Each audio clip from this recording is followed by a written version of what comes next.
It's very important to approach networking as a two-way street. Networking really has to be a way of life. This is not something you want to do, just with a job search. Let's say that you're trying to reach out to an alumnus to pursue an internship, job, and or you're thinking of switching careers. At the beginning, I would say that the follow-up emails are very, very important. So let's say you have an alumnus agrees to meet with you to talk about an FTT internship in Hong Kong. Let's use that example. And he says, okay, I can talk with you, let's talk on Friday.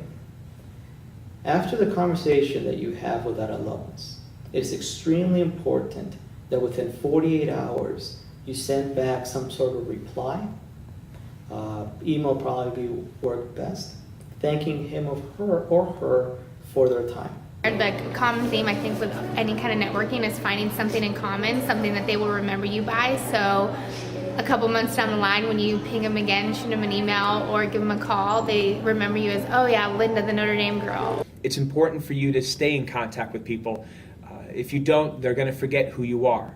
Also, the more information you give them on what you've been doing, many times that spurs on more ideas on the contact side, people you could connect with, companies you could research. So it's very important that you do stay in contact and provide periodic updates. No matter what happens, be it you get the internship and or you get the job, personally, I add them to my Christmas card list.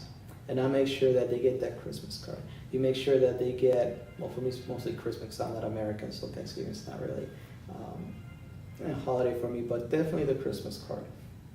Because even though you might not get that internship that first time or that job the first time, if you're able to establish a relationship with the alumni, a positive relationship, you never know what can happen down the road. And if you stay in some sort of contact with them, they say, oh, okay, Christmas comes around, oh, Johnny sent us another Christmas card. You'll be in their back of their head, or their mind. And if something ever pops up, you'd be surprised you shouldn't be surprised if you get an email or a phone call from a alum say, hey, John, I remember we met 3 years ago. Something came up. I think you'd be a good fit. If you're still interested, boom, here you go. What's appropriate to share about yourself would be a little bit about your background and a little bit about your interests. So, things that you've done in your past that would relate to the purpose of your meeting, your networking outreach, or interests that you have, why you want to get into that particular field, why you're interested in a particular company. It would not be wise to share with an alumnus, I'm the beer pong champion for my dormitory. Those are the kind of things you want to stay out of. You want to remain as professional as possible throughout the whole time. Now we're looking at probably every 2 weeks, providing the contact a follow-up email, a follow-up correspondence, where you are giving them, this is what I've been doing since our last conversation. This is an update of what I've been doing since our last interaction.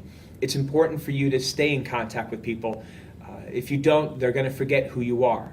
The Notre Dame network is the strongest network out there, and if you can find somebody who went to Notre Dame, if you're looking for somebody in a certain field, if you can find somebody who went to Notre Dame, it's obviously the best way to go about it. And from my experience, Notre Dame people always look out for younger, for any other Notre Dame alumni. However, with networking, I really want them to do the talking. I want to ask open-ended questions to get them talking, because the more I learn about them, that's the more information I can take away from our meeting.